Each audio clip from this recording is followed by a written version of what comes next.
dans la lutte contre la corruption, la délinquance économique et financière sous toutes ses formes, à être le soldat qui agit sans état d'âme. Sans état d'âme, je reviens là-dessus et j'insiste. Parce que ce qui fragilise la justice et la lutte contre la corruption, c'est lorsque les gens ont tendance à penser que certains sont au-dessus des lois, certains sont intouchables, ou que la justice est sélective. C'est ce qui peut fragiliser la lutte. Vous devez aussi vous dire que le pôle économique et financier n'est pas une juridiction comme les autres. C'est une juridiction qui a été créée spécialement pour protéger les intérêts de l'État. Quand je dis État, je ne dis pas gouvernant. Les gouvernants passent, mais l'État est là.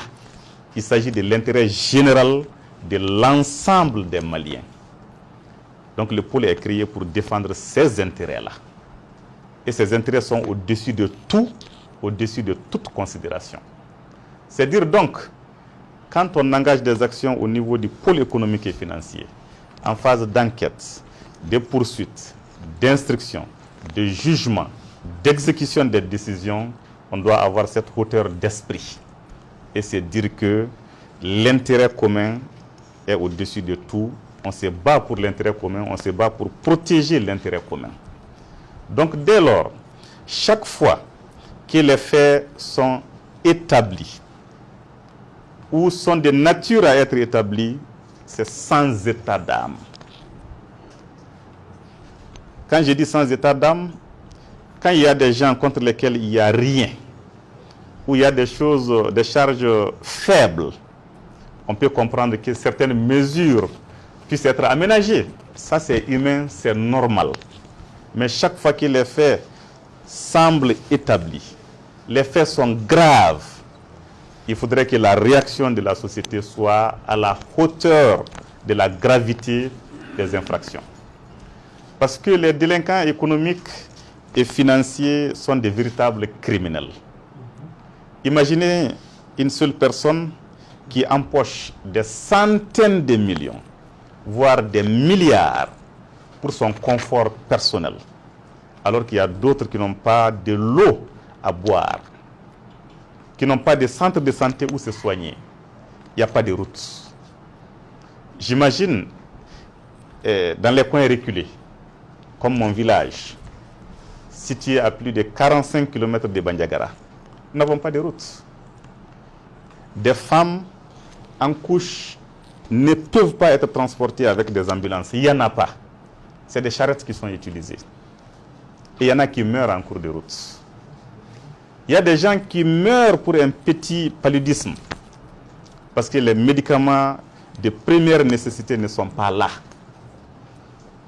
Les routes ne sont pas là. Et quand il ne pleut pas, les gens ne savent pas où donner de la tête.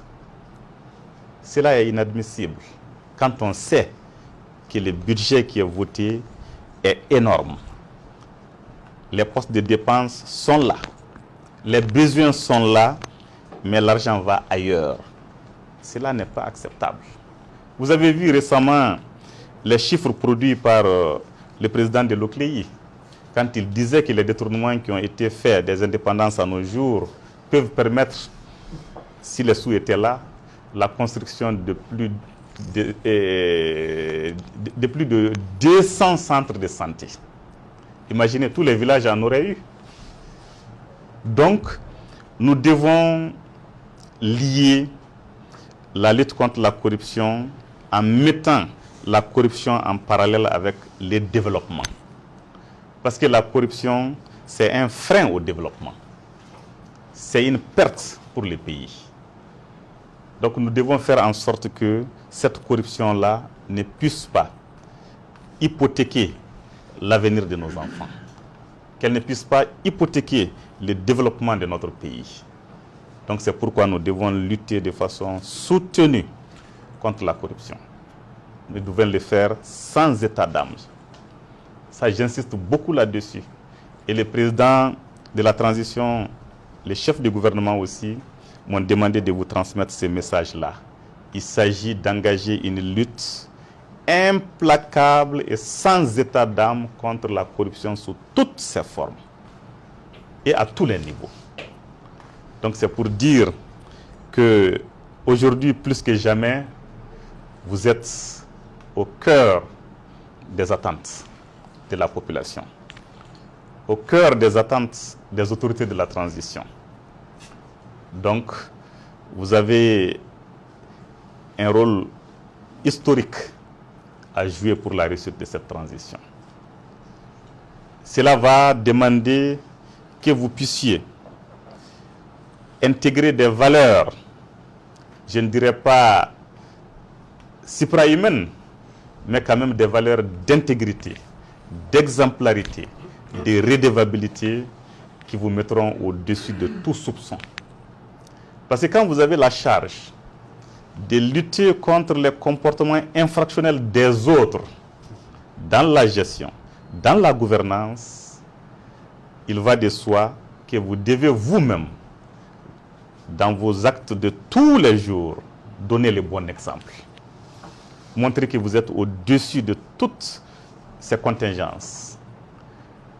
Et la redevabilité est là.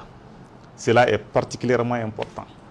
Si nous parvenons à avoir adopté un tel comportement, les actes que nous poserons seront salués, acceptés, respectés de tous.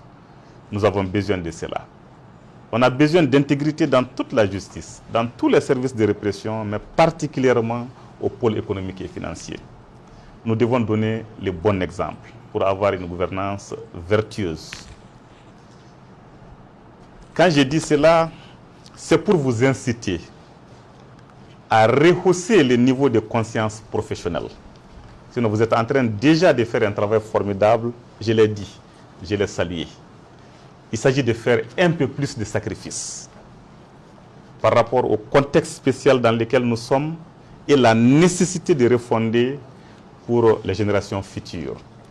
Il s'agira pour nous de créer les conditions d'une gouvernance vertueuse, de mettre en place un système tel que demain, même quand il y aura de nouvelles autorités, quand il y aura de nouvelles personnes, qu'on ne puisse pas changer les règles du jeu. Que l'intérêt général soit au-dessus de tout. Il s'agit pour nous de créer ces conditions-là aujourd'hui, pour la postérité. C'est de cela que nous avons besoin. C'est cela toute la signification de la refondation. Elle sera là dans toutes les dimensions. Donc, dans ce travail-là, vraiment, vous avez un rôle essentiel à jouer. Et vous devez aussi, toujours pour améliorer vos pratiques, continuer à avoir un cadre de concertation. Cadre de concertation au sein de la brigade, au sein du parquet, au sein des cabinets, au sein du siège, au sein du greffe et entre les différentes composantes de la juridiction. Mais aussi une concertation avec les autres maillons de la chaîne, les structures de contrôle, de vérification, d'inspection, mais aussi le parquet général, la chambre d'accusation, les chambres de jugement. Donc vous devez avoir un contact avec toutes ces structures-là. Faire en sorte que chacun comprenne qu'il est un maillon de la chaîne de la lutte contre la corruption. Et que chaque maillon est essentiel. Chaque maillon est utile pour que la chaîne puisse rouler. Donc cela est important. Donc cela aussi ne va pas sans une communication dynamique. Vous devez communiquer sur ce que vous êtes en train de faire comme travail. Le reproche essentiel qui nous est fait aujourd'hui, c'est de dire on commence les procédures, elles ne sont jamais terminées. Elles n'aboutissent pas. C'est vrai que dans une large mesure, c'est des informations tronquées. Mais les gens ont cette impression parce que la communication est un peu faible. Donc nous devons communiquer et faire connaître aux Maliens ce que nous sommes en train de faire dans la lutte contre la corruption. Cela est essentiel. Tout comme nous devons communiquer entre nous, entre les différentes structures, nous devons communiquer avec l'extérieur. dire ce que nous faisons, comment nous les faisons, quelles sont nos difficultés, à quels résultats nous sommes parvenus et quelles sont nos perspectives. Cela est très important. Et dans cette dynamique, le gouvernement accompagnera tous vos efforts, tout ce que vous allez entreprendre pour lutter efficacement contre la corruption sera soutenu par le gouvernement. Et ce travail de soutien a d'ailleurs déjà commencé avec les réformes qui sont en cours sur le plan législatif. Nous sommes en train de mettre en place un pôle national financier qui aura une compétence nationale et qui permettra d'avoir une politique pénale harmonisée sur l'ensemble du territoire national par rapport à la lutte contre la corruption. Les textes ont été adoptés en Conseil des ministres, donc le mercredi surpassé. Et dans les prochains jours, les textes passeront devant le Conseil national de transition avant de pouvoir être mis en œuvre. Donc nous aurons un pôle national financier redimensionné avec de nouvelles compétences et de nouveaux moyens d'action. L'État entreprendra tout pour améliorer les conditions de travail sur tous les plans. Donc les mesures d'accompagnement vont suivre. Et il est attendu de ce pôle-là qu'il puisse révolutionner la lutte contre la corruption. Dans ces textes, il y a une dimension essentielle, la saisie des avoirs criminels, qui était vraiment une difficulté essentielle dans tout ce que nous avions entrepris jusqu'ici. Très souvent, on vous amène des dossiers qui datent d'un certain nombre d'années. Les gens ont eu l'occasion d'organiser leur insolvabilité et on vous demande d'enquêter et d'être efficace. Vous allez certes faire des auditions, identifier les auteurs, leurs complices, les traduire, les juger, mais vous ne pourrez pas saisir des biens parce que vous allez trouver que tout est parti. Aujourd'hui, avec ces nouveaux textes-là, nous aurons la possibilité de saisir non seulement les produits directs et indirects de l'infraction, mais aussi même les biens acquis par les auteurs avant la commission de l'infraction à la proportion des biens volés à l'État. Donc quelqu'un qui a acquis des biens il y a 20 ans et qui commet une infraction aujourd'hui, infraction dont les préjudices ne peuvent pas être couverts par les produits de l'infraction, on procédera à des saisies sur son patrimoine, sur les biens acquis même avant la commission de l'infraction, à hauteur de ce qu'il a pu causer comme préjudice à l'État. Donc en ce moment, les gens, certains vont partir hors du pays, mais ils ne pourront pas aller avec les maisons. Les biens seront là et on pourra les saisir. L'État va rentrer dans ses droits comme on le dit.